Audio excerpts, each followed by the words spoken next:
अस्सलामुअलैकुम नाजरीन कराम, नई वीडियो में आपको खुश आमदीद कहते हैं। काजी फायज़ ईसा ने आज एक नोटिस जारी किया हुआ था सुप्रीम कोर्ट के जज जस्टिस मज़ाहिर अली अकबर नकवी के ख़िलाफ़। जस्टिस मज़ाहिर नकवी काजी फायज़ ईसा के साथ जस्टिस सरदार तारिक मसूद और सुप्रीम जुडिशल काउंसिल की कार्रवाई के ख़िलाफ़ सुप्रीम कोर्ट ऑफ पाकिस्तान पहुंचे हैं। अब काजी फायज़ ईसा का अपना फैसला काजी फायज़ ईसा के सामने रुकावट बन चुका है मज़ाहिर अली अकबर नकवी के ख़िलाफ़ कार्रवाई में। चूँकि ये एक फरमाइशी कार्रवाई है, अब इसमें कार्रवाई करना इनके लिए मुश्किल हो गया है। इस बुनियाद पर मैं ये कहूँगा कि काजी फायज़ ईसा का अपना फैसला, काजी फायज़ ईसा की कार्रवाई जो वो मज़ाहिर नकवी के ख़िलाफ़ करने जा रहे थे, उसके रास्ते में एक बड़ी रुकावट बन गया है। बड़े सख्त सवालात उठाए गए हैं। 4 रुकनी तगड़ी कानूनी टीम, इसमें 3 साबिक वज़ीर आज़म इमरान खान के अपने वकला हैं जो इसमें शामिल हैं। तो बड़ा दिलचस्प ये कार्रवाई है, इस पर मैं आज की वीडियो में बात करूंगा। नाज़रीन इकराम, आज की कार्रवाई के लिए शोकॉज नोटिस जारी हुआ मज़ाहिर अली अकबर नकवी के ख़िलाफ़। मज़ाहिर नकवी ने अपना जवाब एतराज़ात की सूरत में जमा करवाया। उन्होंने जजेस पर एतराज़ात उठा दिया, सुप्रीम जुडिशल काउंसिल की फॉर्मेशन पर एतराज़ात उठ गए। सारी चीज़ें आपके नॉलेज में हैं।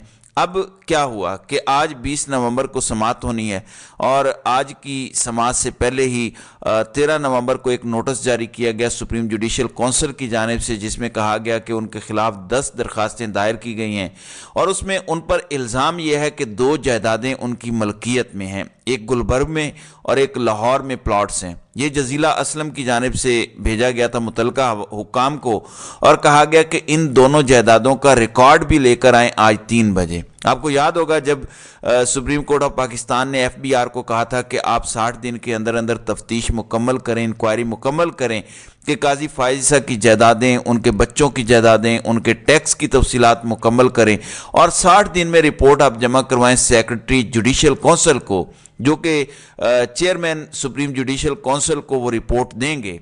और अगर उन रिपोर्ट्स के मुताबिक कोई कार्रवाई बनती हुई तो फिर कार्रवाई की जा सकती है। पहला शोकॉज कलअदम करार दिया था और जब रिव्यू में काजी फायज़ ईसा ने इंक्वायरी को चैलेंज किया था तो फिर बाद में वो ख़त्म हो गई थी। जब काजी फायज़ ईसा अपने खिलाफ FBI को इंक्वायरी नहीं करने देते और वो कहते हैं कि ऐसा करना जज के शान के खिलाफ है, मना है, तो फिर वो मज़ाहिर नकवी के खिलाफ मुतलका डिपार्टमेंट्स को कैसे कह सकते हैं कि आप उसका रिकॉर्ड लेकर आएँ और अपने ही अफसर के लिए किस को भी साथ लेकर आएँ जो ये तफसीलात दे।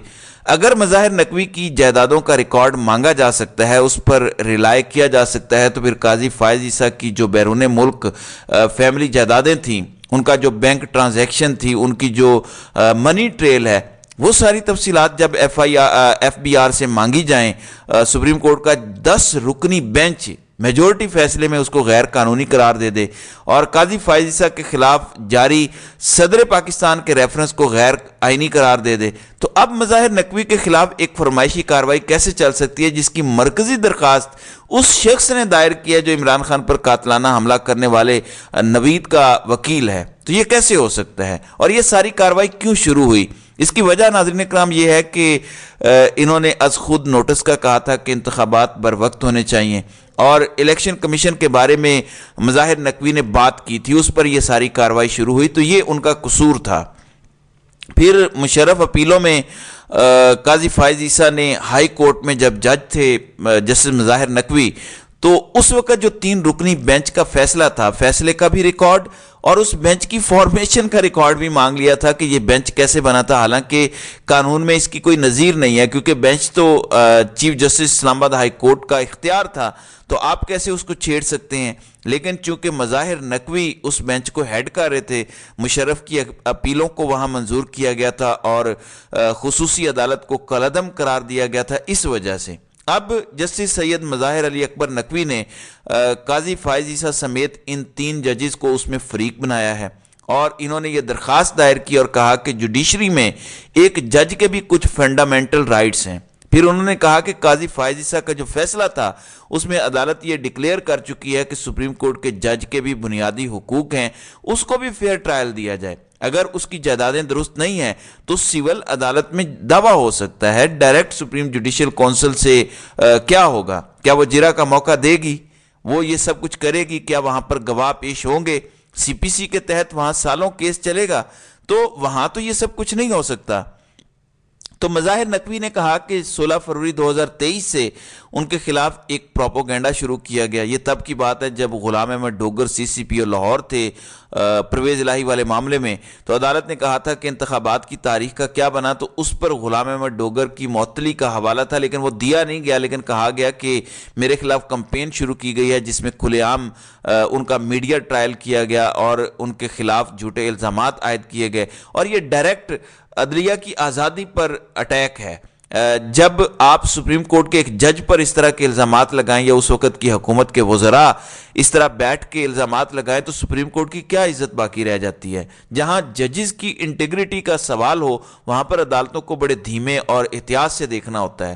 پھر وہ کہتے ہیں کہ قاضی فائز عیسیٰ کا اپنا جاری کردہ شوکاز ان کے اپنے حق میں دی گئی ججمنٹ، اپنے حق میں لی گئی ججمنٹ کے خلاف ہے. جب قاضی فائز عیسیٰ کی اپنی ججمنٹ کے وہ خلاف ہے تو اس وجہ سے اس بینچ کو آپ کل عدم قرار دیں. اب یہ ان کی جانب سے درخواست دائر کی گئی ہے سپریم کورٹ میں. آپ جانتے ہیں کہ سپریم جوڈیشل کونسل میں جو کارروائی ہوتی ہے آرٹیکل 209 کے تحت ہوتی ہے. اس میں کہا گیا ہے کہ جوڈیشل کمیشن کی کارروائی کو کسی فورم پر چیلنج نہیں کیا جا سکتا. اب سوال یہ تھا کہ کیا جوڈیشل کمیشن کا فیصلہ کہیں چیلنج کیا جا سکتا ہے؟ تو آئین صرف سپریم جوڈیشل کونسل کے فائنل فیصلے کی بات کرتی ہے. پھر یہ تھا کہ جب یہ کارروائی شروع ہو جائے، شوکاز آ جائے، تو شوکاز کے بعد کیا اس کو سپریم کورٹ میں چیلنج کیا جا سکتا ہے؟ تو ناظرین اکرام، قاضی فائز عیسیٰ کی درخواست کو قابل سماعت قرار دیا گیا تھا سپریم جوڈیشل کی کارروائی کے خلاف. اس میں قاضی فائز عیسیٰ نے جن ججز پر عدم اعتماد کیا تھا ان ججز کو الگ کیا گیا. ایون اس میں اس وقت کے جو چیف جسٹس ہیں جسٹس گلزار بھی شامل تھے جن پر قاضی فائز عیسیٰ نے عدم اعتماد کیا تھا.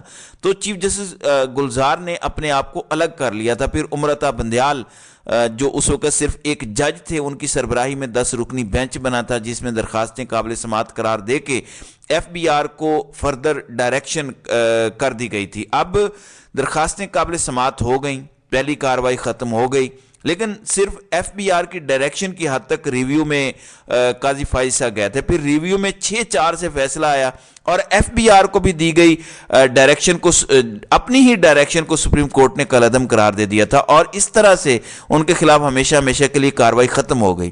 اب اس فیصلے کا حوالہ دے کے شوکاز نوٹس کا جو جسٹس مظاہر نقوی نے جواب دیا، اس میں اعتراضات کا جواب نہیں دیا. انہوں نے صرف یہ کہا کہ قاضی فائز عیسیٰ اور سردار طارق مسعود میرے خلاف سپریم جوڈیشل کونسل میں نہ بیٹھیں کیونکہ مجھے ان پر اعتماد نہیں ہے.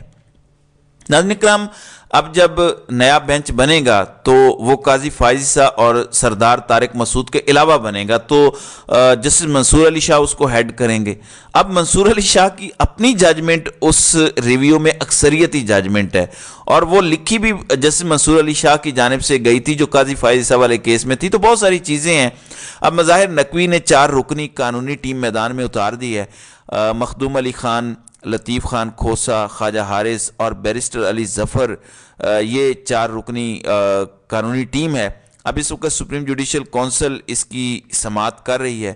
اب آج اعتراضات کو بھی دیکھنا ہے. اس میں تمام جو شکایت کنندہ تھے، جو 10 درخواست گزار تھے، ان کو بھی بلایا گیا ہے. اس میں مظاہر نقوی خود بھی پیش ہوئے ہیں اور ان کے وکلاء بھی ساتھ ہیں جو بتا رہے ہیں کہ ہم نے آپ کی کارروائی کو سپریم کورٹ میں چیلنج کر دیا ہے. جب تک سپریم کورٹ اس معاملے کو نہیں دیکھتی آپ کارروائی آگے نہیں بڑھا سکتے، چونکہ اس میں سپریم کورٹ آف پاکستان کی 10 رکنی بینچ کا فیصلہ ہے. تو قاضی فائز عیسیٰ کے اپنے کیس کا جو قاضی فائز عیسیٰ کے لیے رکاوٹ بن گیا ہے کہ وہ مظاہر علی نقوی کے خلاف کارروائی آگے نہیں بڑھا سکتے. تو کھیل بڑا دلچسپ ہو گیا ہے اور جسٹس مظاہر علی اکبر نقوی نے بڑے تگڑے طریقے سے قاضی فائز عیسیٰ کو اور سردار طارق مسعود کو ناک آؤٹ کر دیا ہے.